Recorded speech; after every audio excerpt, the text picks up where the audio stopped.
Buenas tardes a todos, futuros periodistas, compañeros. Buenas tardes a todos. Ya me ha presentado Amancio. Yo quería daros las gracias tanto a la Federación de Asociación de Periodistas de España como a la Fundación La Caixa por la invitación, por supuesto, por delante, pero sobre todo por la celebración misma de un debate como este. Me parece importantísimo que podamos hablar sobre temas tan cruciales como es el futuro de la educación en España y en nuestro contexto europeo, así que muchísimas gracias. Ya me han presentado, con lo cual pasamos directamente a hablar de lo importante que es no solo la realidad de un país, sino también cómo se traslada, con lo cual también es importante ese reflejo que tienen los medios de comunicación, el estado de la educación en nuestro país y en el contexto europeo. Y por eso también es importante saber cómo los medios están tratando esto, y esto les interesará mucho. Estudiantes, atentos, que tenéis que hacer preguntas al final, esos medios de comunicación de los que estamos hablando están excelentemente representados esta tarde aquí por los profesionales que nos acompañan y que vamos a presentar a continuación en un orden que no es necesariamente el de la mesa, pero que nos viene bien. Vamos a empezar con Patricia. Patricia Pereira López. Ella es redactora de informativos en Televisión Española, está especializada en educación. Antes ha estado también en otros equipos audiovisuales como el de La Sexta y el canal 24 Horas. Así que bienvenida, Patricia. Muchas gracias. Muchas gracias por estar aquí. Y también está con nosotros Beatriz Lozano López de Echazarreta. He practicado, ¿eh? Es redactora del diario ABC. También tiene experiencia en la agencia EFE, en el equipo de comunicación de la Fundación Botín, y también ha trabajado en la consultora Llorente y Cuenca. Tiene mucha experiencia y ahora escribe sobre educación en su periódico y el de Amancio, que es ABC. Bienvenida, Beatriz. Muchas gracias. Encantada. Y el tercero en Concordia, en este caso, es Chema Rodríguez Morais, que desde 2000, estaría bueno, es mucho más joven. Desde 2022 es el redactor jefe del periódico 20 Minutos, tiene también una larga trayectoria en medios escritos del Grupo Eneo, ha trabajado además en radio, en Onda Cero, Europa FM, y también ha sido jefe de prensa del Departamento de Educación del Gobierno de Aragón. Ha tenido muchos gorros, como veis, en el ámbito de la educación. Bienvenido también, Chema. Gracias. Gracias a los tres. Estamos todos llamados hoy a reflexionar sobre cómo tiene que ser, cómo será la educación de nuestros estudiantes en el futuro español y europeo. Hemos visto en esta interesantísima presentación del informe PISA unos datos que nos han mostrado cómo en el siglo XXI no hemos dejado de empeorar en ese indicador concreto de la adquisición de competencias básicas en comprensión lectora, matemáticas, ciencias, sin parar, tanto en la media europea como en España. Él mismo lo ha planteado, ¿cómo revertimos esta situación? ¿Cuáles son las causas, pero también cómo la cambiamos? Me parece que es la primera de las cuestiones que deberíamos debatir hoy. Él ya ha lanzado varias ideas que se pueden también retomar desde esta mesa y me parece interesante. También hay sistemas en Europa más exitosos en la difusión de estas mismas competencias, aunque también están un poco a la baja. Finlandia, Estonia, se han mencionado muchas veces. Estonia se centra mucho en la transmisión de la innovación, en la formación continua del profesorado, tienen mucha capacidad para adaptar los contenidos que muestran en las aulas. Finlandia tiene unos profesores con una formación extraordinaria que luego, en consecuencia, son muy valorados por la sociedad en la que se insertan. Se centra mucho en el bienestar de los alumnos. Otra cosa que ha dicho muy importante Daniel, que hay mucha correlación entre el bienestar y el aprendizaje. ¿Podemos transponer estos modelos a otras sociedades? Es otra pregunta que seguro que sobre la que tienen opinión seguro nuestros expertos, estoy convencida. Y luego, en cuanto a datos concretos, el propio Consejo Europeo ha puesto ciertas metas que son muy cercanas. Como son muy cercanas, voy a mencionar algunas para el año 2030 en esta resolución sobre el marco estratégico para la cooperación en educación. Por ejemplo, el porcentaje de los jóvenes de 15 años con bajo rendimiento en comprensión lectora, matemáticas y ciencias debe ser inferior al 15% de aquí al 2030. 5 años nos quedan. El porcentaje de alumnos de octavo curso con bajo rendimiento en alfabetización informática e información, que esto nos concierne mucho en esta sesión, debe ser también inferior al 15%. Esto en lo que respecta a los niveles, digamos, más tempranos de la educación.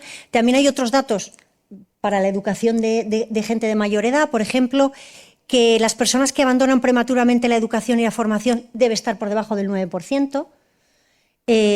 Y que las personas con edades comprendidas entre los 25 y los 34 que tienen enseñanza superior debe ser superior al 45%, que es casi la mitad de la población. Y también quiero deciros otro dato. Al menos el 47%, casi la mitad de los adultos entre 25 y 64 años, 64 próximos a la jubilación ya, debe haber participado en actividades de aprendizaje en los últimos 12 meses, de aquí al 2025. Nos quedan 2 meses, escasamente.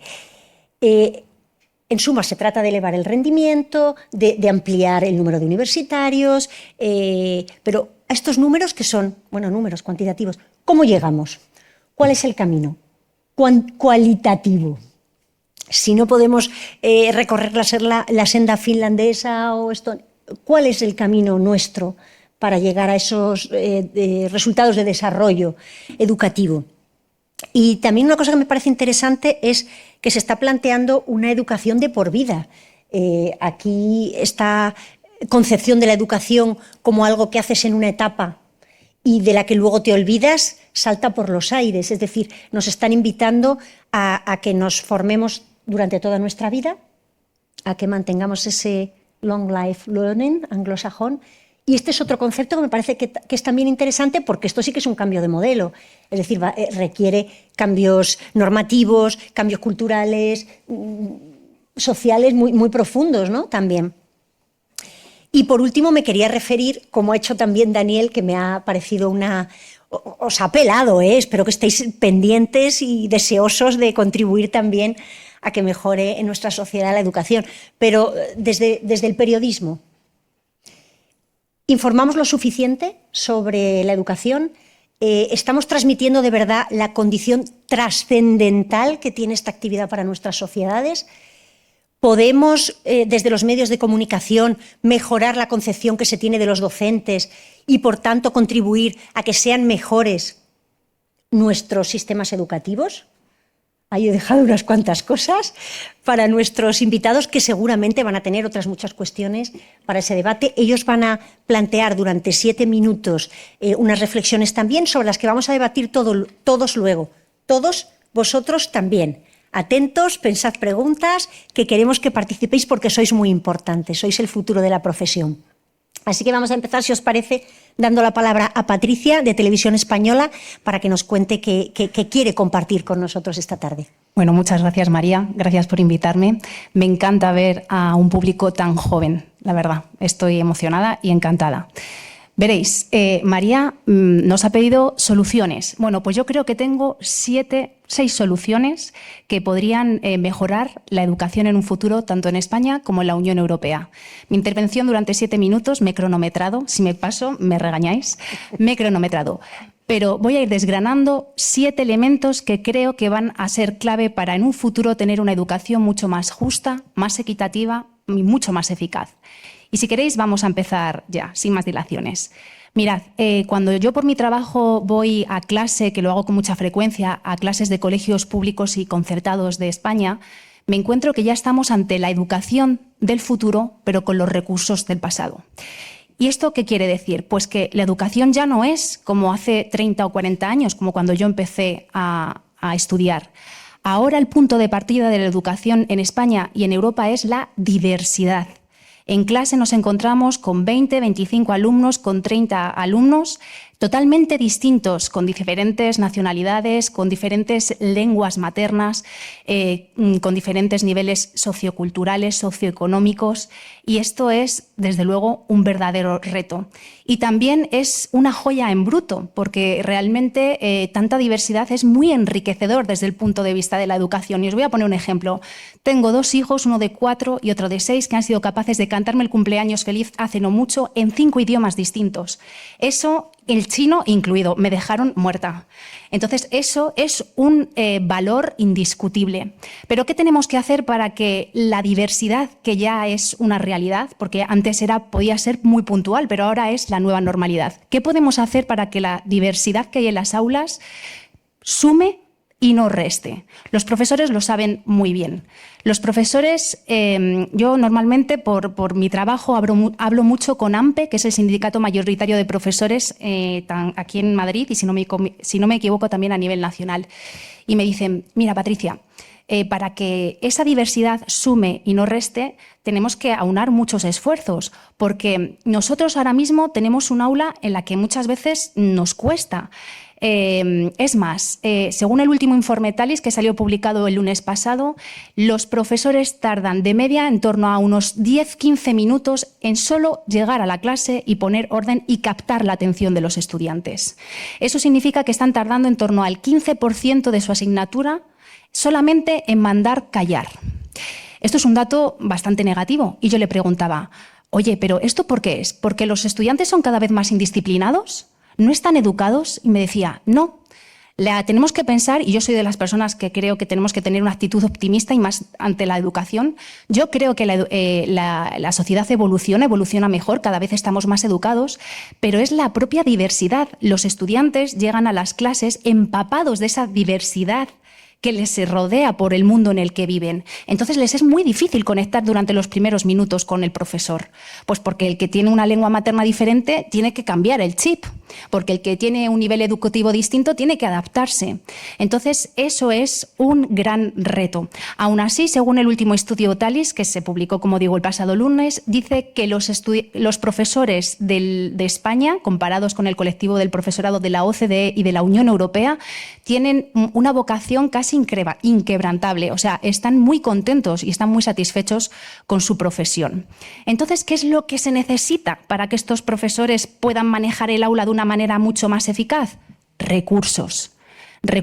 Primero no, individualización. Vamos a ir por conceptos. Primero se ha hablado de la diversidad y ahora vamos a introducir la educación individualizada. Lo que me están diciendo los profesores es que ya no basta con educar a todos bien, es que ahora hay que educar a todos de manera individualmente. Personalmente, hay que adaptar los programas educativos, hay que intentar hacer esa educación personalizada con nombres y apellidos.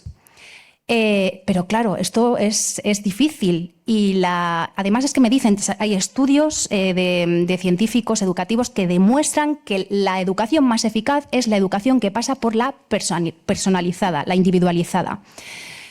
Entonces, ¿qué se necesitan para una educación muy individualizada? Recursos. Recursos, porque pretender una educación individualizada sin recursos es un brindis al sol.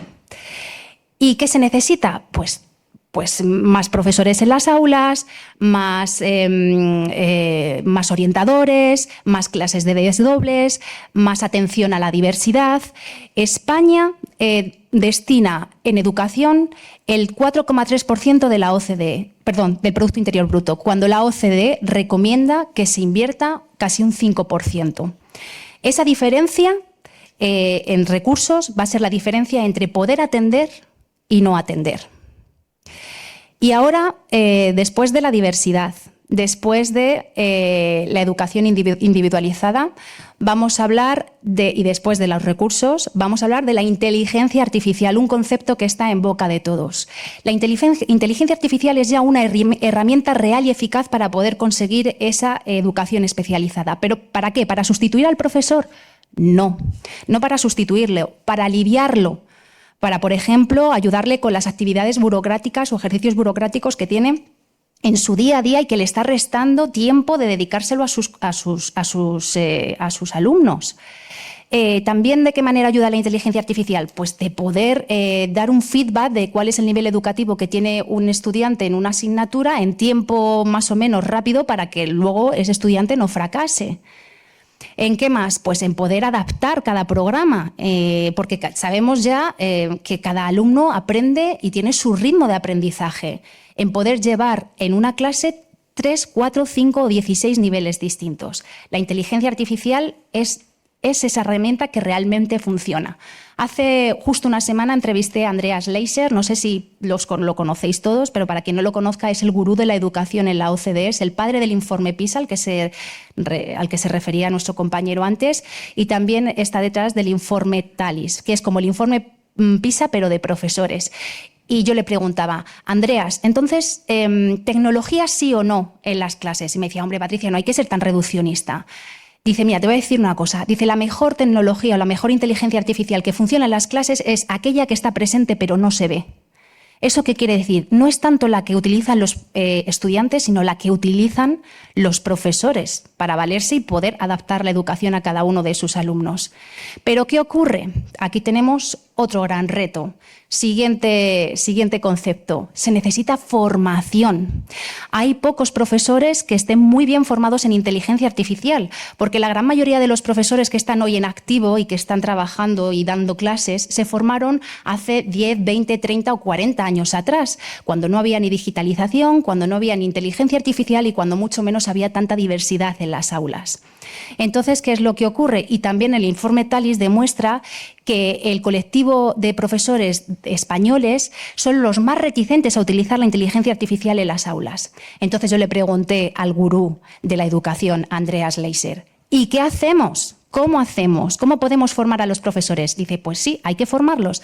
Dice, pero aquí vuestro Achilles heel, vuestro talón de Aquiles, me dijo, es que mandáis a los profesores fuera de las aulas a formarse en inteligencia artificial. Dice, y eso es poco eficaz. Dice, ¿sabéis lo que están haciendo países como Estonia, que ya hemos visto que estaba dentro de los justamente países asiáticos a la cabeza en todo? Dice, tienen un programa integral que lleva la educación, la formación de los profesores en un programa integral dentro de la educación, dentro del sistema educativo, dentro de los colegios. Hacen como una especie de mecenazgo. O sea, los profesores llegan, se forman dentro de las universidades, dentro de los centros educativos, institutos, escuelas, y entre ellos intercambian la formación. Y de esa forma no solamente participan en la estructura educativa, sino que son los propios creadores y diseñadores de la formación educativa. Y eso les va a dar mucha relevancia y mucho peso. Entonces, resumiendo, diversidad, individualización, recursos, formación. Y ahora llegamos a un concepto que a mí me encanta, que inteligencia artificial. Ahora llegamos a la inteligencia que no todo el mundo habla, pero que para mí es igual de importante que la inteligencia artificial o más, que es la inteligencia emocional. Prometo que estoy terminando. La inteligencia emocional. De nada sirve todas estas claves que os estoy dando si de pronto tenemos profesores que no son capaces de emocionar, de llegar, de hacer sentir. ¿Por qué? Porque la educación no es una mera relación de transacción de datos, es una relación social. El estudiante tiene que participar de la educación, tiene que sentirla, tiene que interiorizarla, y eso solamente se va a conseguir con profesores capaces de emocionar en clase, de dar toda esa cantidad de datos que le ha generado la inteligencia artificial, pero de una manera humana, cercana. Inteligencia emocional, fundamental. Y yo ya creo que para terminar simplemente diría que Andreas Leiser también me habló de un futuro, ¿no? de un futuro esperemos cercano. Le pregunté cómo se imaginaba las clases del futuro y me dice, mira, los mejores profesores siempre tienen que ir a lugares o centros con condiciones más difíciles. Digo, ¿y por qué? Dice, porque una persona que esté, un alumno o una alumna que esté en un lugar más desprotegido, con más dificultades, dice, si ponemos a los mejores profesores en ese centro y sabe que tiene a los mejores profesores del país en ese centro, va a querer ir a la escuela a aprender. Va a querer ir y participar de esa enseñanza. Y para muchos de ellos, el tener un buen profesor o el mejor profesor de España va a ser la única oportunidad de crecimiento y de desarrollo que va a tener en su vida. Y la gente que no viva en esos barrios va a pensar, bueno, a mí es que me da igual, me muevo donde haga falta porque yo quiero aprender de los mejores. Y va a generar movimiento social. Y anda, curiosamente, volvemos al comienzo de mi ponencia, se va a volver otra vez a crear esa diversidad, esa mezcla. Entonces, como regla memotécnica, simplemente decir las 6, las vamos a recopilar. La diversidad es el punto de partida. La formación, no, la diversidad es el punto de partida. El segundo, que sería el camino. Individualización. Gracias, María, has estado ahí muy atenta. Estoy atenta. Genial. La individualización, el camino. Los recursos, las necesidades. La inteligencia artificial sería la herramienta, la formación, la llave, y la inteligencia emocional, el alma. Y si conseguimos mezclar estos 7 elementos, yo creo que vamos a ser capaces de tener una educación más justa, más equitativa y más efectiva, capaz de hacer a nuestros alumnos, a nuestros hijos y a nuestras hijas, personas mucho más sensitivas, que entiendan el mundo que les rodea, que puedan relacionarse bien entre ellos y con una capacidad transformadora brutal, que es de lo que se trata al fin y al cabo, o de lo que busca al fin y al cabo el objetivo, o lo que es el objetivo de la educación. Muchísimas gracias, muy amables. Muchísimas gracias, Patricia, con cuánta pasión nos ha trasladado todo lo que ha pensado. Es realmente contagiosa, ¿eh? Bueno, me alegro. Como docente, tienes madera también. Bueno, vamos a seguir con las reflexiones de nuestros invitados. Si quieres, Beatriz, continuar tú con lo que has preparado para compartir con nosotros. Perfecto. Bueno, muchas gracias por invitarme al foro. Y lo primero, quería pedir disculpas, porque al final los periodistas somos absolutos todólogos y al final yo las opiniones y lo que diga hoy aquí será el resumen de lo que me han dicho otros. Así que para empezar, bueno, disculpas. Preparando la ponencia estos días y pensando un poco en lo que iba a decir, recordaba que precisamente en septiembre, el mes pasado, con el inicio de curso, se cumplían 25 años desde que yo empecé primero de primaria. Entonces, claro, pensaba, madre mía, la sociedad que tenemos ahora ha cambiado abruptamente y, sin embargo, la forma de transmitir el conocimiento y la forma de evaluarlo, de analizarlo, pues no dista tanto la que viven los niños o los chavales que hoy empiezan primero de primaria con la que viví yo. Entonces, claro, esto se puede ver negativamente como un retraso tremendo o, si lo vemos de forma positiva, como un reto, ¿no? Entonces, claro, es cierto que los periodistas muchas veces tendemos a simplificar cuando hablamos de modernización del sistema educativo o de actualización del sistema educativo. Hemos tendido, y sobre todo en los últimos tiempos, a reducirlo a tecnología sí, tecnología no, ¿no? Bueno, ya lo hemos empezado a mencionar en esta mesa. Yo, por mi profesión, he tenido que hablar con docentes, con pedagogos, con expertos, en definitiva, de un bando y de otro. Aquellos que son completamente reacios a que no solamente un teléfono móvil entre en el aula, sino a utilizar cualquier tipo de dispositivo para el aprendizaje. Y del otro lado, aquellos que entienden que no podemos tener una sociedad digitalmente competente si no tenemos la tecnología y lo digital presente en el aula, ¿no? Entonces, bueno, más allá de este debate luditas, no luditas, creo que el verdadero reto, y esto es opinión personal, ¿no?, es más que cambiar la forma de transmitir el conocimiento, el verdadero reto es cambiar la forma de evaluarlo. Es decir, yo cuando hace 25 años empezaba primero de primaria, pues tenía cierto sentido que a mí me mandaran a hacer una redacción o 10 ejercicios de matemáticas, ¿no? Por tener una asignatura de ciencias y de letras. Pero ahora un niño que tiene el ordenador y ChatGPT en su casa, pues esa redacción ya no tiene sentido. Y quizá, y por lo que empiezan a entrever y he podido averiguar por mi trabajo, hay quien dice que quizá tenemos que empezarle a dar más peso al aprendizaje in situ, en el propio aula. Aquello que deja al alumno frente a sus propios conocimientos para que lo tenga que demostrar en ese momento, ¿no? A la oralidad también, ya que lo escrito o el trabajo desde casa pues puede echarnos una mano el comodín ChatGPT, pues quizás la oralidad tiene que empezar a tener peso en el aula, ¿no? También otras formas de expresión, otras formas de hacer los trabajos, más allá de lo escrito, ¿no? Quizá emplear más el audiovisual, en lugar de hacer en una cartulina un dibujo o un esquema, quizás se puede pedir al alumno pues, que monte o que edite un vídeo sobre una determinada asignatura, ¿no? Entonces, bueno, es verdad que me acordaba estos días de una entrevista que hice el año pasado a la educadora sueca Inger Envist.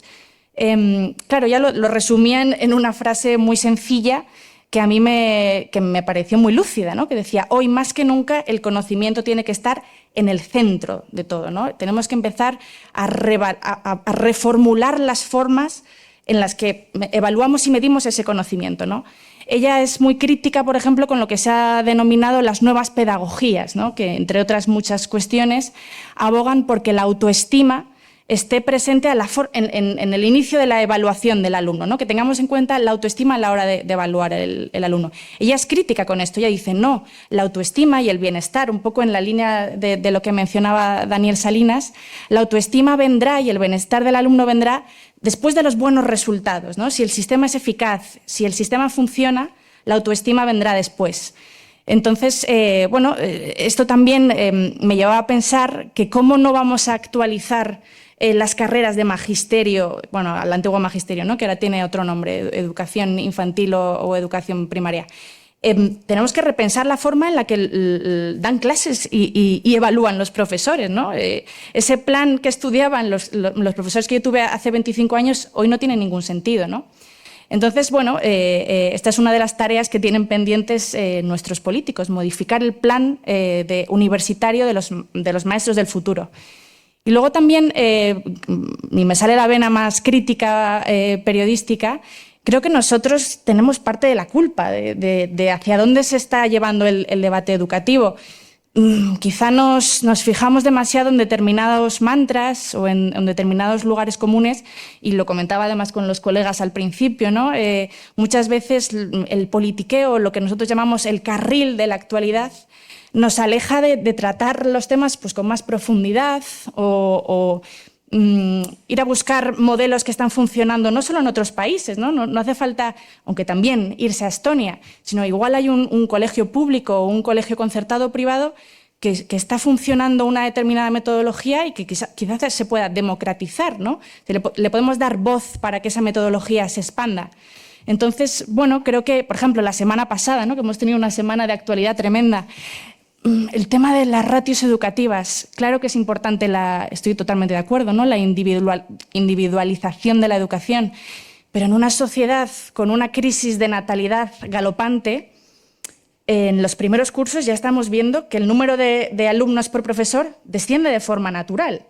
Entonces, claro, individualización, busquemos formas de personalizar y de acercar esa educación, pero la ratio es algo que va a venir por sí solo, ¿no? Estos días también teníamos mucho ajetreo con el decreto de universidades, y doy un salto. Nos estamos centrando en la educación primaria y secundaria, pero quería dar un salto a la superior, a la educación universitaria. Está muy bien que velemos por la calidad académica, ¿no? Pero el debate el debate público que hay sobre la mesa después de la aprobación de este decreto es privada versus pública, ¿no? Un enfrentamiento brutal entre dos tipos de enseñanza. Esto no mejora necesariamente la calidad educativa, ¿no?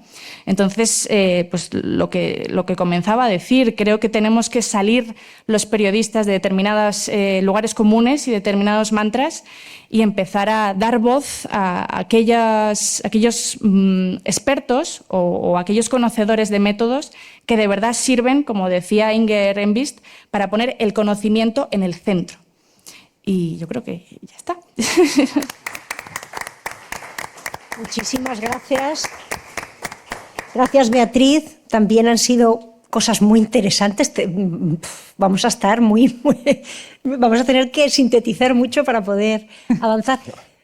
Te toca ser el tercero, Chema. Pues adelante. Yo, sintetizar poco, porque yo lo de los 7 minutos no lo sabía y yo creo que tengo aquí un rollo tremendísimo. Sí. Voy a intentar ser breve, pero no perder todas las ideas, porque Hay algunas que compartimos. Eso te iba a decir yo, seguramente ha habido algunas que a lo mejor han podido ya salir, vamos a las que... Claro, hay algunas que compartimos y hay algunas que también hay que hacer un poco de abogado del diablo, y lo que hablábamos antes, que también hay determinadas ideas que se han instalado en el imaginario colectivo y que yo creo que tampoco son así exactamente. O sea, que... O sea, tú quieres deshacer mitos. Algunos sí, algunos pues sí. esto es muy útil siempre, tomad también nota. Vamos a deshacer algunos. Adelante, Chema. Sí, lo primero, muchas gracias, por supuesto, a la FAPE y a CaixaForum, que nos trata siempre tan bien a los periodistas y en concreto al 20 Minutos. Y como la charla hablaba del futuro de la enseñanza en educación en Europa y en España, quería decir que tendemos a creer todos que es que todo se hace muy bien en Europa y que nosotros no lo estamos haciendo bien, y hay en algunas cosas que creo que tienen razón y en otras no. Se han referido mis compañeras a muchos estudios. Yo hace solo 2 semanas uno de educación, que era un estudio de la UAM con Metroscopia, decía que el 50% de la población piensa que la educación está peor que cuando ellos estudiaban. Y que está mal o muy mal ahora mismo en España. Eso yo creo que es un porcentaje altísimo. Y que tendemos a pensar que es que Europa, otros sistemas, son la panacea. Yo creo que tenemos que sacar de Europa. Patricia ha dicho los presupuestos para recursos, para eso. Claro, tenemos que tender al 5% del PIB. En Finlandia, Dinamarca, Islandia son el 6,5% o el 8% del PIB lo que dedican ahí, con lo cual ahí lógicamente estamos perdiendo la partida. Creo que en la media europea son 12.000 euros por alumno lo que se invierte, y en España son 10.600. Eso, claro, de alguna manera se nota. ¿Qué más tenemos que aprender de Europa? Voy rápido, intento. Los datos del informe PISA, lo ha dicho Daniel antes. Yo, como periodista que llevamos desde el 2000 informando mucho sobre esto, nosotros somos muy catastróficos y empezamos a dar datos y a veces nos perdemos en el propio dato y no vamos al estudio de lo que pasa. Ahora mismo los datos del informe PISA lo que están diciendo es que España está en la media. No estamos horribles, no estamos para tirarnos por un puente. Lo que ha dicho él es lo preocupante, que bajan, que van la tendencia negativa. Para mí eso me parece que sí que tenemos que ver qué está pasando e ir hacia adelante. Algo en lo que estamos mejorando ya, la tasa de abandono escolar. Hace solo 5 años en España la tasa de abandono escolar era del 20%. María ha nombrado que para el 2030, bueno, no sé si lo has dicho en esto, ¿no? Pero de 2030 menos del 9. Menos del 9. Ahora mismo estamos en el 13 en España. Es un mal dato, pero estamos mejorando muchísimo. Eso es así porque veníamos de unos datos catastróficos. Todos estos asuntos los comentamos en la prensa muy habitualmente, que aunque es verdad, y también lo hablaba Mancio al principio, que dentro de la locura que es la información política, la internacional y todo eso, a veces no encontramos todo el espacio que querríamos para educación, pero todo esto sí que yo creo que sí que lo vamos reflejando. Con Europa hemos ido convergiendo muchas cosas, por ejemplo, pues el Plan Bolonia, que hizo que las universidades tuvieran un sistema parecido. Ahora creo que estamos también yendo a en el tema de la FP, que en España antes era como mucho más residual, y ahora se está viviendo un boom que nos está acercando mucho a los datos de Europa, con récords cada año. Ahora somos más de 1 millón de estudiantes. Creo que eso también es positivo. Y un tema relacionado con Europa y con la obsesión que tenemos con que seamos muy cercanos a la media europea, a países como Finlandia y tal, y lo hablaba también Daniel cuando hablaba del informe PISA, es la calidad de la enseñanza, ¿no? Y en eso hay mucho debate sobre quién debe liderarla. Y claro, yo cuando estaba preparando esto estoy diciendo, pero si Finlandia, que nos hemos estado fijando todo el rato en qué buenos son en Finlandia, qué maravilla lo hacen todo en Finlandia, que oye, que muchas cosas que ojalá nos pareciéramos mucho, ¿no? Pero Finlandia lo tiene totalmente descentralizada, la educación. Aquí criticamos mucho, por ejemplo, que decimos que tenemos 17 sistemas distintos, sin embargo en Finlandia lo llevan directamente en muchas ocasiones los propios municipios, ni siquiera lo que podría ser las comunidades, ¿no? Autónomas, sino los propios municipios. En Francia, por ejemplo, está descentralizado, o sea, está muy centralizado. En los países nórdicos, no. En Alemania lo lleva cada Länder. O sea que a veces también nos fijamos mucho en si esto estuviera, si esto... Y esto lo hablamos mucho cuando el debate de todos los años de la selectividad. Tenemos que hacer un solo examen de selectividad.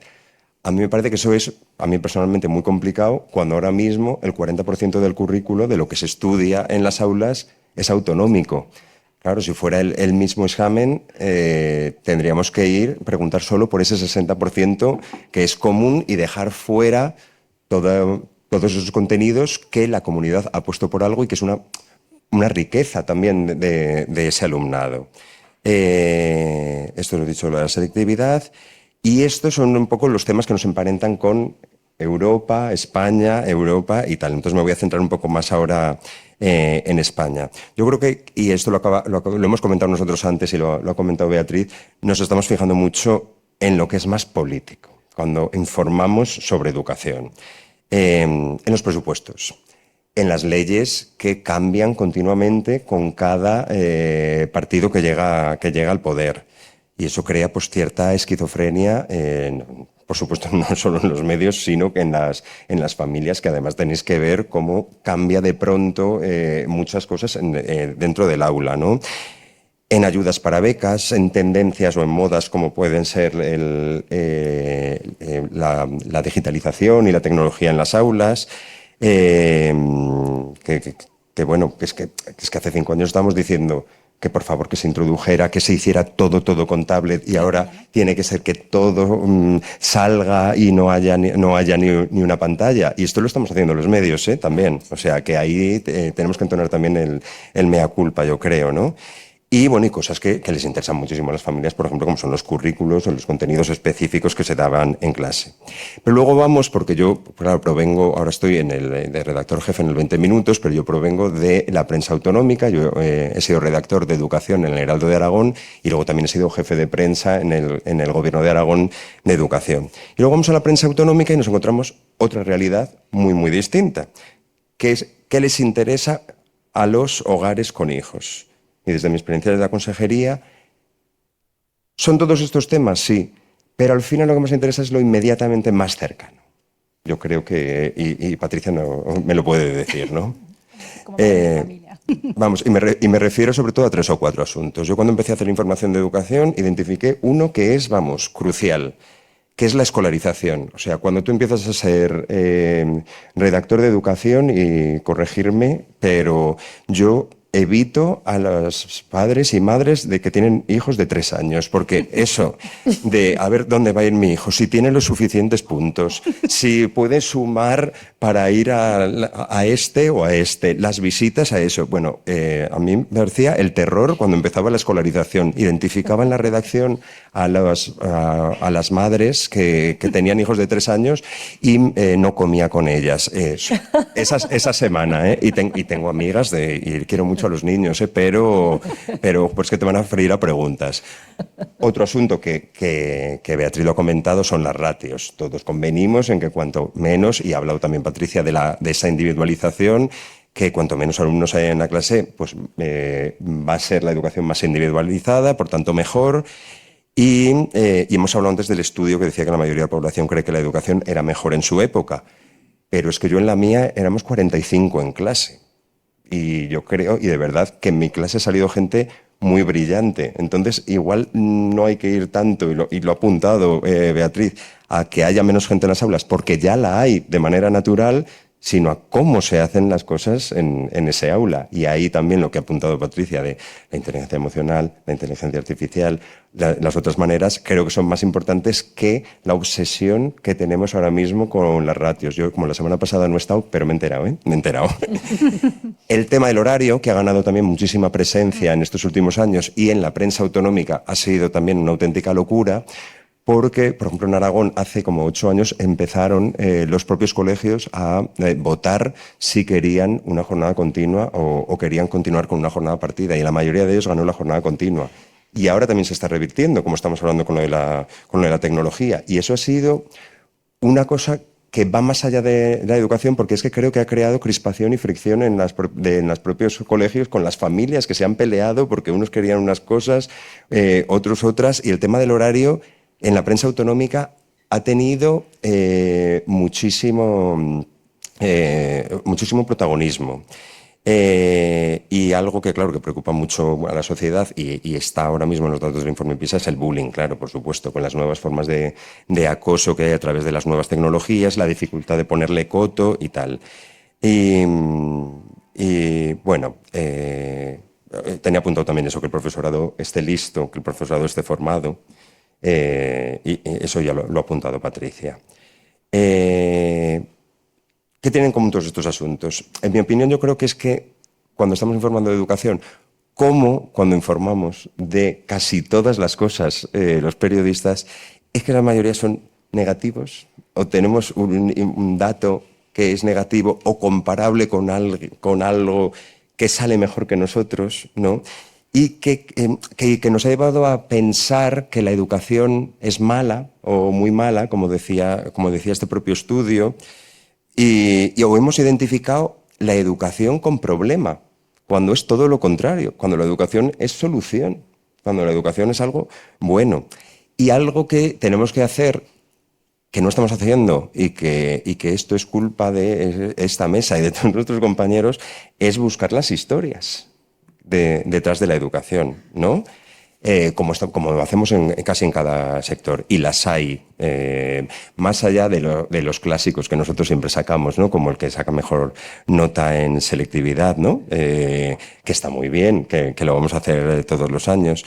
Estamos hablando de lo del bullying. Yo, por ejemplo, en Aragón se puso en marcha en un instituto una experiencia pionera de ciberayudantes, que ahora se ha trasladado a muchísimos institutos de todo el país, que son alumnos que ayudan a los propios alumnos que están siendo acosados o que ven que se está produciendo una situación de acoso y ayudan, son los propios estudiantes los que lo resuelven o ayudan a resolverlo. Esas experiencias hay que contarlas y, como decía Beatriz, porque eso, al democratizarlas, al visibilizarlas, las estamos trasladando para que se pongan en marcha en otros sitios. Y ahí hablaba, creo que era María, era Patricia, de que los mejores profesores tienen que estar en los centros más difíciles. Pues yo quería traer aquí la experiencia del Colegio Ramiro Solans de Zaragoza, con un 90% de alumnado procedente de rentas bajas, que tenía hace una década unos niveles de fracaso escolar increíbles, o sea, de muchísimas repeticiones, de gente que dejaba los estudios y tal. Su claustro puso hace años en marcha un modelo que ha conseguido revertir completamente la solución, conseguir que su alumnado siguiera siendo estudiante, además que se implicara, ¿no? en las clases. Y los datos ahora mismo no tienen nada que envidiar al resto de colegios de la comunidad. Yo creo que en todas estas cosas nos tenemos que fijar, ¿no? Yo creo que en Aragón, siempre que comienza el curso, es habitual que los medios publiquemos pues, el número de escuelas que cierran. Esto, para alguien que es de provincias, creo que también es muy importante. La escuela rural, que no lo hemos sacado y a mí pues me llega especialmente, ¿no? Somos una comunidad en Aragón, yo soy de Zaragoza, como estáis, yo hago mucho proselitismo y lo vendo mucho, ¿no? Pero somos una comunidad muy grande, con una dispersión enorme, con pueblos muy pequeños y mucha distancia entre ellos, ¿no? Entonces, la población escolar es pequeña y muchas veces no hay suficientes niños para mantener una escuela abierta. El gobierno de Aragón, los distintos gobiernos, no estoy hablando de un partido o de otro, yo creo que ha hecho un esfuerzo grande por mantener las escuelas abiertas hasta con 3 y 4 alumnos en una misma localidad. Porque, claro, para un pueblo que se vayan los estudiantes, lo dicen los propios habitantes de las localidades pequeñas, es que se muere el pueblo. Porque cuando se empiezan a ir la población escolar a centros más grandes, claro, depende de las familias, esto no es optativo, pero cuando se empiezan a ir a lugares más grandes, pues el pueblo se muere.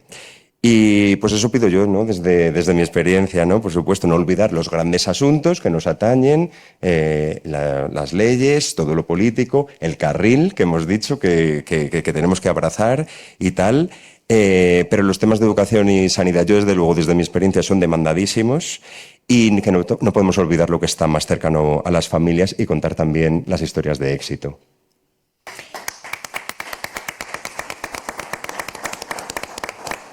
Estupendo, Chema, muchísimas gracias. Creo que tenemos un fresco realmente rico, ¿no?, de temas que podemos debatir ahora ya de forma completamente libre. Quien quiera puede responder. Me parece que hay ciertas cuestiones muy de fondo, muy transversales, que han estado en todas las ponencias, incluida la de Daniel. Quizá la primera y más básica tenga que ver con los recursos, porque al final están en la base de todo y de cualquier iniciativa. No de todas, que hay algunas que se pueden hacer sin recursos, con ganas, pero en general necesitamos recursos. Vosotros, que, como decía de forma tan prudente y tan humilde Beatriz, sois periodistas, pero habéis hablado con muchas personas, estáis en contacto con toda la cadena de la educación, es decir, tenéis mucho conocimiento sobre esta cuestión. ¿Qué os parece que hace falta para movilizar más recursos para la educación cuando hablamos en cualquier foro estamos todos de acuerdo en que es necesario, es bueno, es prioritario? Bueno, ¿qué más necesitamos? Vosotros os habéis batido ahí, es decir, habéis pedido, entiendo, o sugerido desde vuestros medios, porque tampoco vuestro papel es el de reflejar las realidades. Pero ¿qué más podemos hacer desde la sociedad civil y desde esa voz de la sociedad civil que son los medios de comunicación para que se movilicen más recursos para algo tan importante y esencial como es la educación? Bueno, yo creo que la sociedad sí que lo tiene interiorizado y lo está pidiendo, lo está demandando. Por ejemplo, en mi caso no hay ninguna información que haga para el telediario, que no suele durar un minuto y medio, si la última frase que apostille más recursos, más... Esa frase casi siempre está en todas las noticias que hago de educación. La gente sí que lo pide y sí que lo demanda. Yo creo que ya es una cuestión de intención política. Yo creo que, bueno, pues que hay partidos que invierten más o menos en la educación. Yo creo que progresivamente hemos ido aumentando y la demanda social sí que existe. No sé si se puede hacer algo más desde el punto de vista social de las personas, de los padres, de los profesores, de los propios estudiantes. Estamos viendo cómo están saliendo también a manifestarse y a pedir más recursos. O sea que el grito ciudadano sí está y sí se pide de recursos. Luego ya, claro, es más que la intencionalidad política. Es que aquí no te sabría decir tampoco por qué no se invierte ese 5% del Producto Interior Bruto que nos recomienda la OCDE. Eso, quien tiene la última decisión es quien la tiene.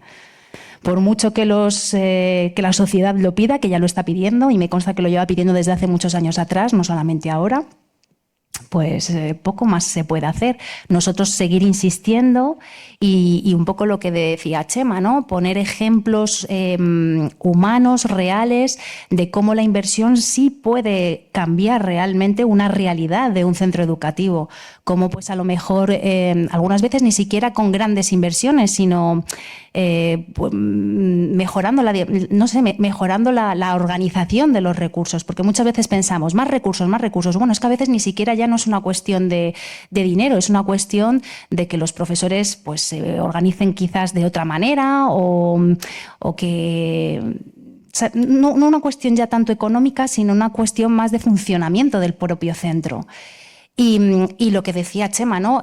Poner el ojo en ese centro que sea ejemplar y que salga a la palestra para que otros se puedan inspirar en él. Yo, por ejemplo, hace menos de, bueno, creo que ha sido este mes, hicimos el reportaje del IES San Isidro, que cumplía su 400 aniversario. Bueno, salió también, me parece que en El País, era un instituto que había ido evolucionando a lo largo de los años.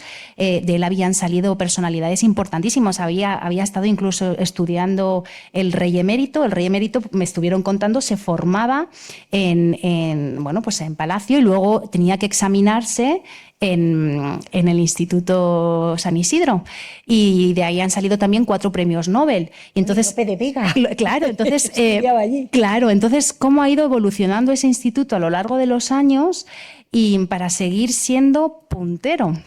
Entonces, y ellos no creo que tengan más recursos económicos que el resto. Yo creo que es una cuestión, pues, de organización, de pensar, de darle muchas vueltas. Yo sí creo en que los mejores profesores son esos, o sea, los que se dedican muchísimas horas para aprovechar lo que tengan, pero para ponerlos en los puntos estratégicos para que la educación sea lo más eficaz posible. Entonces, bueno, también hay que cambiar un poco el chip de los recursos, no solamente pensar en recursos económicos, sino en cómo maximizar a tope lo que podamos tener.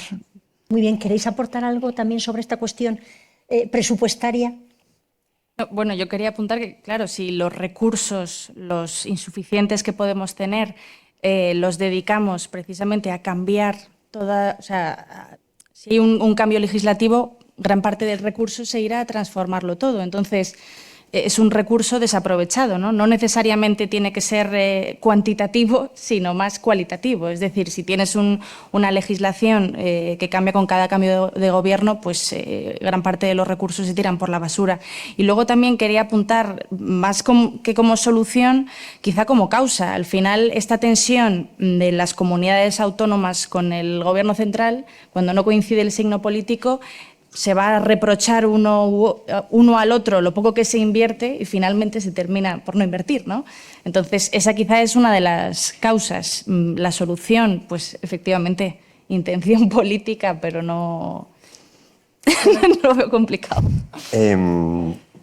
Yo creo que ha apuntado Patricia que es verdad que se está invirtiendo más, y creo además que de los fondos de la UE ha venido dinero para construcción de centros también.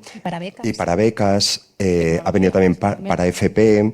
Entonces, como veis, estoy haciendo abogado del diablo todo el rato, pero bueno, es verdad que se está empezando a invertir más. La educación es muy cara. Lo que pasa es que lo que hay que interiorizar, tanto en los centros como en la sociedad, y no solo en la política, es que, claro, la educación no es un gasto, es una inversión a futuro. Entonces tenemos que ver qué es lo que más nos preocupa y ocuparnos de ello. Pero es verdad también que como sociedad es muy fácil decir más dinero, más dinero, más dinero, más dinero continuamente. Y nosotros mismos creo que tenemos que saber para qué queremos ese dinero. Porque claro, queremos más dinero porque queremos menos ratios, y a veces menos ratios se producen de forma natural, pero otras veces no. Entonces hay que adaptar espacios en colegios. Eso también cuesta dinero. Queremos tener el colegio al lado de casa también. Entonces, cuando hay nuevos desarrollos urbanísticos, lo primero que se hace es un colegio. Hay veces que no hay farmacia ni hay supermercado, pero el colegio se construye enseguida. Eso cuesta muchísimo dinero, porque los centros cuestan 4 o 5 millones de euros y encima se construyen de una forma así como bastante rápida. Queremos una atención individualizada, claro que la queremos, pero eso también cuesta dinero, porque hay que atender también las especificidades de cada alumnado. Eso también cuesta mucho dinero, porque se han abierto muchas aulas TEA para el trastorno de espectro autista, lo cual a mí me parece estupendo en que están integrados en las aulas, pero luego tienen su apoyo también. Eso también cuesta mucho dinero. Entonces, tenemos que ver qué nos interesa también como sociedad, porque para todo ojalá hubiera, pero estamos viendo que falta dinero para muchas cosas, para contratación, para construcción, para ratios, para no sé qué, y tenemos que ver también un poco entre todos y aquí apelo también a la sociedad, no solo a la política, sino que nos interesa y ir a por ello, ¿no? Porque es mucho el dinero que se necesita, mucho el gasto en educación, y no es solo, o sea, que no podemos reducir a necesitamos más dinero para más profesores. Pero como decía Patricia, ¿pero cómo? Porque igual también aprovechando experiencias, o sea... Muy bien. Hablamos entonces de voluntad política, hablamos de priorización también de qué queremos atender primero, hablamos de una reorganización que también puede ser estructural de los centros, y también de otro clamor social y muy antiguo, que es el de mantener una política más estable. No os pregunto por esto, que también es transversal, porque creo que me diríais cosas muy similares. Pero hay otra cuestión que habéis tocado todos, y también Daniel Salinas, y que es vital, que es el profesorado. El profesorado, su formación. Ya hemos hablado también de la necesidad de formarlos de otra manera, de adaptarse más a las necesidades que hay hoy, pero también a la tecnología, porque evaluar con ChatGPT y sin ChatGPT no tiene nada que ver. Los profesores tienen que estar preparados para ello. La formación, la motivación de los profesores, al final eso es el corazón de una escuela, que son alumnos y profesores, ¿no? O sea, perdón, alumnos y profesores. Entonces, ¿qué proponéis? ¿Qué habéis visto que funciona, que es bueno, que es positivo, para que esos profesores estén más preparados, sean más capaces de lograr unos mejores resultados? Porque, como habéis mencionado todos, hay casos, hay ejemplos, y creo que son en los que nos tenemos que apoyar y apalancar para avanzar en esa dirección, ¿no? Tú misma has hablado de la formación continua cuando has empezado, y creo que eso es fundamental, porque Beatriz estaba diciendo que hace 25 años empezó la primaria y que no se puede evaluar, y que la sociedad es distinta ahora, y entonces el profesorado que está 30 años en un centro se tiene que ir adaptando a las novedades que hay.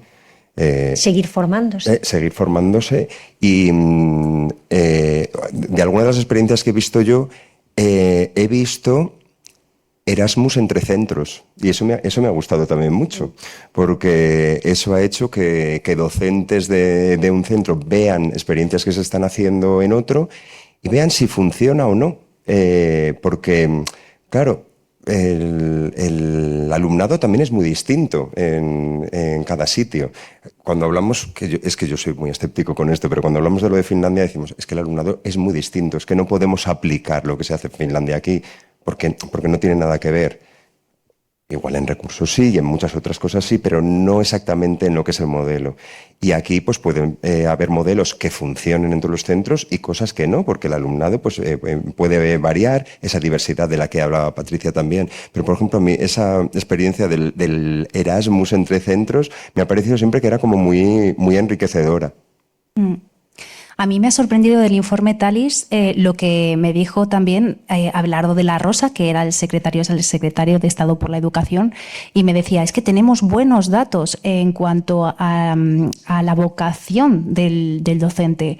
Los docentes españoles están contentos con su profesión.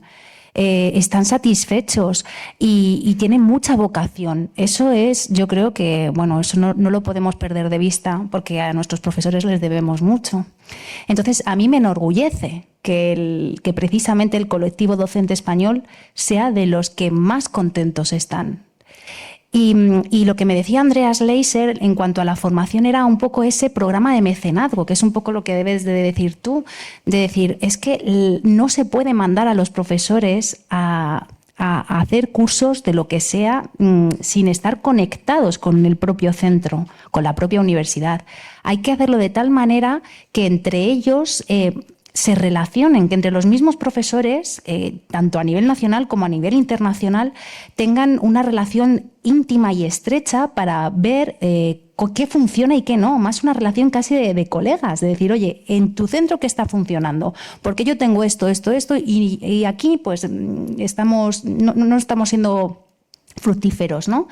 Entonces yo creo que eso es un poco lo que quizás nos falta, interiorizar que eso se puede hacer, que eso se tiene que hacer y empezar a hacerlo. Es más interconexión, más Eso es, más comunicación, compartir eso es. Conocimiento. Más jornadas, pues bueno, pues lo de los Erasmus de docentes me parece una idea maravillosa. Jornadas, venga, todos a Estonia, pues todos a Estonia. Una delegación de que todos aquí a España para ver qué funcionen, pues a ver qué funciona aquí. De Erasmus incluso entre una propia autonomía y entre autonomías, ¿eh? Que son Sí, experiencias claro. que yo he visto Incluso, que no tienen nada efectivamente. que ver tampoco con el extranjero, sino de experiencias de No ser tan centro. ambiciosos, efectivamente. Sí. Oye, que los de Andalucía son magníficos en... Yo qué sé, me lo estoy inventando, Sí. ¿eh?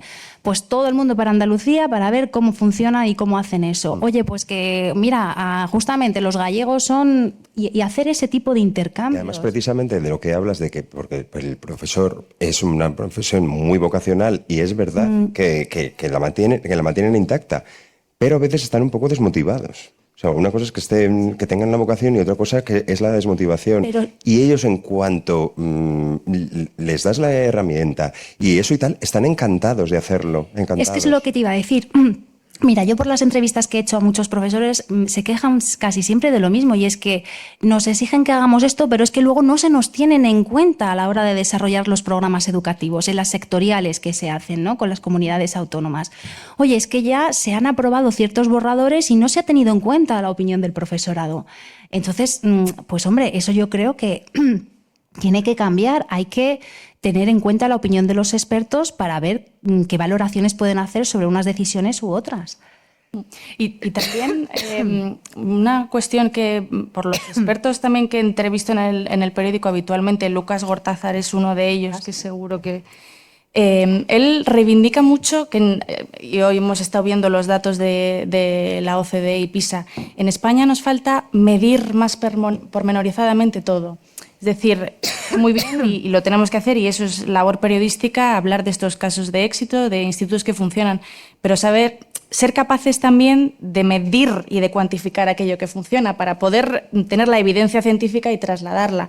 Y luego también respecto a los profesores, es verdad que a mí me llamaba la atención el dato de la satisfacción del profesorado porque precisamente... Tenemos otra Otra era uno de esos concepción. mitos Sí, que, sí, sí. que hemos hablado, tenemos Sí. otra percepción que están quemados. Sí, que hay que hacer más cansados. atractiva la profesión. Yo creo, y esto igual es un poco unpopular opinion, como dicen ahora, que hay que elevar el nivel de las carreras universitarias de magisterio. Y me refiero a un detalle muy concreto que el año pasado lo hablamos bastante en los medios. Hay un problema enorme con la enseñanza de las matemáticas en primaria. Un problema tremendo. ¿Por qué? Normalmente los profesores, o sea, los alumnos entonces que luego optan por la carrera de magisterio, son personas que han descartado las ciencias y las matemáticas en cuanto han podido. Y luego son aquellos que tienen que enseñar las matemáticas a las nuevas generaciones. Entonces, claro, esto era, entre muchos otros factores, una de las causas por las que tenemos, no quiero ponerme catastrofista, pero unos resultados mejorables al menos o que están decayendo en matemáticas. Elevar el nivel o enseñar a enseñar las matemáticas, por ejemplo, a nuestros profesores con esa actualización. Y como he dicho al principio, aprender y a cuantificar aquello que funciona, que nos fijamos en Europa y en estos informes de la OCDE y de PISA, pero nosotros a nivel nacional no solemos medir demasiado lo que funciona y lo que no. Bueno, ahí hay una buena propuesta también sobre la mesa. Podemos abrir ya el debate a las personas que están con nosotros y ahora tienen que demostrar que han estado muy atentos y que van a poder aportar no solo a este debate, sino también a la sociedad en cuanto se incorporen como periodistas. También creo que puede haber algún colega ya con más experiencia. Adelante, ¿alguna pregunta? Que se note que sois estudiantes de periodismo, ¿eh? Curiosidad. Hombre, claro. Natural. Vamos a darle un... Seguro que no se anima nadie. Al final os va a adelantar. Os va a adelantar Amancio. ¿De verdad no tenéis ninguna...? También podéis comentar algo que os haya quedado poco claro, algo que os gustaría hacer como periodistas en el futuro. Es decir, nos interesa también saber qué opináis. id pensando, por favor, vamos a ver sin escucharos. Amancio. ¿Estáis satisfechos de la importancia que se le da a vuestra especialidad en vuestros medios? No. Yo sí estoy contenta. Yo sí creo que realmente cuando llego a la redacción y digo esto hay que darlo y esto es importante, a mí se me escucha en cuanto a educación, sí. De hecho, ¿Cuántos telediarios ha abierto con el tema de educación? en los informativos nacionales, bueno, sobre todo cuando abrimos muchos con los informes, y es verdad, y he de reconocer que con los informes que dan algún dato un poco catastrofista. Bueno, Las cuestiones políticas Cuando son también. malos, abren. cuando son malos, abren. Pero también las historias bonitas van en sumarios. Yo sí estoy contenta. Chema. No, bueno, Tendrías que desarrollarlo en un concreto en mi sección, que sociedad, ¿no? Están temas de sanidad, temas de religión, temas de educación. Por supuesto que las portadillas que llamamos nosotros, hay muchas portadillas ocupadas por temas educativos, pero sí que es verdad que en el grueso del periódico, pues, y yo lo entiendo también, ¿no? Al final, pues hoy entendemos que la portada es Gaza, no el informe que llevo Claro. yo mañana de las becas universitarias de SADE. Pues eso es interesante, pero es para un lector quizá pues que le interesa en concreto la cuestión y que no ha de abrir el periódico, entiendo que no. Los reportajes, pues quizás sí, creo que se le podría dar más relevancia y más peso, pero también entiendo que el periódico tiene sus jerarquías y la sección de sociedad tiene la suya también. Entonces, abre el periódico, muy complicado, con un PISA catastrófico. Pero es una cuestión también de organización, porque creo que en las web las noticias educativas son tratan muy mejor, vistas sí. y se pinchan muchísimo. Sí, es verdad. O sea, tienen muchísimo Recorrido. público, muchísimo recorrido y claro, yo te puedo hacer la comparación. En el periodismo autonómico abre muchas veces las cosas de educación en la web. En el papel no tanto, pero sí que suele haber mucho espacio para los temas sociales también, porque en un periódico autonómico tienes 20 páginas para cosas solo de la autonomía, de la comunidad. Entonces, aunque sueles abrir con política o sueles abrir con economía, como en todos sitios, y eso es culpa de todos, pero sí se ha abierto con temas educativos muchas veces.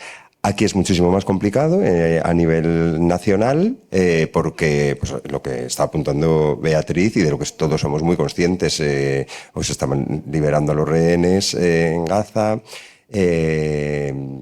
Cualquier tema político, el carril que hablamos, se come todo, pero sí tienen eco. Y luego lo que decías, siempre tiene un espacio, que decías tú en el sumario. El sumario. En la portada, eso, porque creo además que ha ido interesando más conforme han ido pasando los años. Fíjate, que hace 10, 15 años, pues las noticias de educación eran más, pues sí, pues lo veía la gente y tal, y que a la gente ahora le interesa más estos temas que hablaba también Daniel, de la calidad de la ratio, del profesorado, que le va interesando cada vez más. Entonces, ¿le hacemos el hueco que debería? Pues es que al final a todos nos gustaría tener más espacio para educación y para sanidad, y para dependencia, y para violencia de género, para muchísimas cosas. Pero claro, tenemos que hacer ese Tetris diario en el periódico, y sobre todo como el nuestro, que es más pequeño,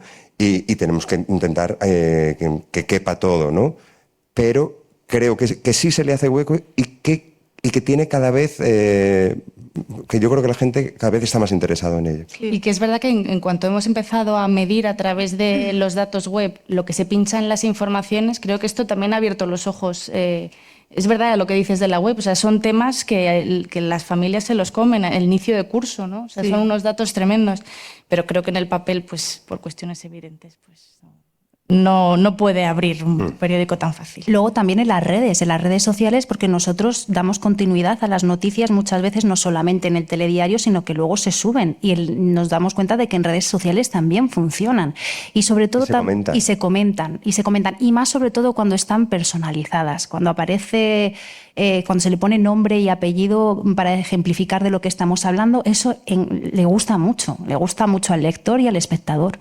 Entonces, yo sí que creo que cada vez estamos más concienciados de que la educación, de que la información de educación es importante. De hecho, yo recuerdo a una editora que tiene nombre y apellido, Mónica Agudo, que decía: la educación es muy importante, necesitamos dar noticias de educación por lo menos todas las semanas. Y nos metía caña a la sección diciendo: educación es muy importante, busca reportajes sobre educación. Y eso también, pues, te das cuenta de que... Es una apuesta. Es una apuesta. Me alegro. Depende también entonces de las sensibilidades de las direcciones. Efectivamente, de los propios redactores que están organizando la sección. Pero claro, no hay que olvidar tampoco que competimos con, pues eso, con informaciones de internacional, informaciones de nacional, informaciones de economía, pero cuando hay un tema relevante de educación, educación lleva su hueco. A lo mejor no va en la primerísima, no va entre las 3 primeras, pero bueno, va en el minuto 20, que en el telediario es cuando también tiene un repunte de audiencia. Y desde luego que si es una información importante y no hay nada que le pueda hacer mucha competencia, te lo suben al minuto 10. Yo he hecho noticias de educación muy arriba y algunas abriendo. Nosotros intentamos que abra página, que sea la información más importante de esa página. En las portadillas, ¿no? Sí. Sí, periodismo de educación. Esto es importante. ¿Tenemos más preguntas entre el público? Sí, estupendo. No, pero ya tenemos voluntarias, que ha servido esa ruptura del hielo. Son compañeras. Sí, claro, adelante. Bueno, yo tengo una pregunta con una cosa que ha dicho Chema. Yo también voy a tirar hacia casa, yo soy de Huesca y he vivido lo de tener igual 5 alumnos en clase. Yo era 9 en primaria, pero de tener un pueblo al lado y que sean 3 y hasta día de hoy cerrarlo. Entonces, también desde fuera, cuando eres más mayor, también se producen más desplazamientos de esos niños a otros pueblos y también es un poco complicado para las familias, pero ¿por qué los profesores no quieren ir a esos pueblos tan pequeñitos, siendo que también esos niños necesitan esa educación? A ver, es complicado por... Sí, bueno, yo no tengo la receta, yo no soy el que lo ha organizado todo el sistema así. Pero bueno, he trabajado en ello y lo he visto. El esfuerzo, desde luego, se hace porque se puedan mantener. Mantener un colegio con solo 3 alumnos es, desde luego, muy costoso y es una apuesta. Desde luego, ahí tienes la educación individualizada total. O sea, claro, tú no le puedes decir... Al final, por supuesto que es un profesor que tiene mucha vocación. Y el que va a una escuela rural tiene muchísima vocación, porque tú date cuenta de que les da clase a una persona de primero de primaria, otro de quinto y otro de sexto, y tiene que adaptar todo a cada uno. Yo creo que es una gente que tiene muchísima vocación, pero claro, también tiene su parte personal, que se tienen que desplazar, que tienen sus propias familias en otros sitios y tal, y tampoco es fácil. Cuando hablamos, por ejemplo, en sanidad, de pues dar incentivos para que vayan a sitios a cubrir determinadas plazas y tal, pues esto se ha hecho, no sé si se está haciendo ahora y creo que se debería hacer. Yo desde luego cuando el tiempo que estuve trabajando en el gobierno de Aragón se hizo una apuesta porque esos profesores, si estaban mínimo 3 años en el mismo centro, tenían luego más puntos para la oposición o para los traslados. Yo creo que es importante mantener, y tú lo has dicho muy bien, el profesorado de alguna manera, porque también de esa manera se mantiene el modelo educativo, porque claro, con cada profesor viene su manera de dar, su manera de hacer y tal. Y luego, sobre todo en los niños más pequeños, que por ejemplo primero y segundo de primaria pues pueden tener un mismo profesor siempre, claro, ahí si les estás cambiando continuamente, pues eso hace que también los padres puedan decir, pues nos vamos a otro centro más grande, allí no les va a pasar y todo eso. Yo creo que en ese sentido lo que tienen que hacer es incentivarles de alguna manera, no sé si económicamente, con puntos, con lo que sea, para que se puedan mantener como se hizo, por lo menos cuando yo estuve en el gobierno de Aragón, para que se puedan mantener más tiempo. Pero claro, al final es una cosa también muy personal de una persona. No estamos hablando aquí del profesional, del profesor, sino de una persona que también pues tiene su familia pues en Zaragoza o en Huesca y se tiene que ir pues a un pueblo del Pirineo de Huesca a 2 horas. Gracias. Muchas gracias, Chema. ¿Nos da tiempo a una preguntita más? Yerma, ¿querías tú preguntar algo? Yerma Ruano, compañera periodista de La Sexta. Hola, hablaba Beatriz un poco de ese cajón desastre que es sociedad dentro del que metemos educación muchas veces. Yo no sé qué importancia vosotros, se ve que sois periodistas especializados, que os dedicáis sobre todo a ese tipo de informaciones, pero yo no sé si sentís que en el resto de medios o incluso en el vuestro propio se da la suficiente importancia a ser periodistas desde la especialización. Si los medios estamos lo bastante especializados o somos, como apuntaba Beatriz, todólogos, que hoy hablamos de una cosa, cómo podemos, cómo sabemos, cómo llegamos, y mañana de otra y pasado de otra. ¿Creéis que tenemos deberes también nosotros que hacer desde los medios a la hora de contar bien esa información, en este caso sobre educación? Gracias. Tradicionalmente en ABC se le ha dado importancia a esa especialización de la que hablabas, ¿no? La persona de medio ambiente única y exclusivamente se dedica a temas de medio ambiente, la de sanidad, educación.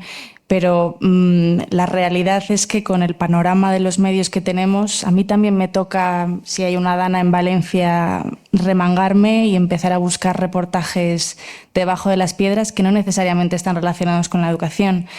Si ya empiezo a hablar de cuestiones que quizás no son de este debate, ¿no? Pero si conseguimos que haya una transición, en mi caso al papel, ¿no? Hacia el modelo de suscripción que nos mantenga y una situación más estable económicamente, entiendo que lo ideal y lo que todos queremos es apostar por esa especialización. Con el panorama actual que vivimos los medios, pues es complicado y me parece a mí que la todología va a ser lo que tenemos en los próximos años. Pero bueno, desde luego que es lo que se espera y lo ideal y es una apuesta, pero cada vez es más complicado hacerlo, por supuesto. Yo te voy a hablar también de mi experiencia. En los informativos también hay especialización. No solamente estamos todos dentro de, educación también está dentro de ese cajón desastre, como tú te referías, dentro del área de sociedad, pero educación siempre hay 2 personas que llevan la cartera de educación, igual que también hay personas que llevan la cartera de sanidad, la cartera de violencia de género, la cartera de inmigración, o diferentes carteras, ¿no? Entonces, es verdad que también tenemos que sacar otro tipo de reportajes. O sea, el día que llevas tu noticia de educación, ahí estás, por supuesto, llevándola a cabo, elaborándola y desarrollándola, pero durante el resto de la semana, si no hay más temas de educación pendientes, tú tienes que estar para lo que se necesite. Y yo creo que efectivamente ahora cada vez somos más polifacéticos los profesionales de la información. Eso también te da mucha inseguridad, claro, porque de pronto llegas a una sectorial de educación y si no la has seguido, no sabes qué es lo novedoso, no sabes cuál es la noticia del día, no sabes qué preguntar y eso te genera mucha inseguridad. Entonces yo creo que en temas tan complejos, tan técnicos, porque hablar de horquillas, de ratios o hablar... educación es muy técnica. Los reales decretos son muy técnicos. Entonces, o tienes una persona que maneja el lenguaje o se pierde. Y evidentemente no se va a transmitir la información con la misma calidad. Entonces, yo creo que, hay que apostar, por supuesto, a que los profesionales sean cada vez más expertos, pero la realidad, estoy con Beatriz, la realidad es la que es y es que puedes ser experto el día que te toca porque el resto de los días vas a tener que hacer hacer otro tipo de cosas. Yo es que estoy de acuerdo, pero vamos, que es que yo tuve la suerte de que cuando era redactor de educación, era redactor de educación, aunque es verdad que lo compatibilizaba con otras cosas, pero en general hacía solo temas de educación. Y lo que dice Patricia está muy bien porque, claro, cuando te especializas de esa manera, te controlas los temas muy bien, las sectoriales, puedes encontrar todos estos temas también de reportajes, porque si no estás en el día a día tampoco te enteras, porque tienes que ir a lo urgente y entonces no conoces las experiencias. Pero aquí voy a ser también un poco malo con nosotros mismos. Y es que yo creo que en las redacciones a veces sociedad ha sido como el tema, como la María, ¿no? Y eso es culpa un poco de todos, porque todos mismos mirábamos a los redactores de política como con gran admiración, como que los grandes tótem de la clase. A mí me lo sigue pareciendo, me parece que hacen una labor increíble y además es muy difícil traducirlo muchas veces las cosas para el gran público. O sea, con esto no estoy denostando a uno no estoy denostando su labor para nada, pero dentro de una sección pues, o de Nacional o de Autonomía o lo que sea, siempre parecía como que los redactores de Sociedad pues no eran, no sé si tan necesarios, pero por lo menos no necesitaban tanto espacio o lo que sea y tal. Y eso es culpa.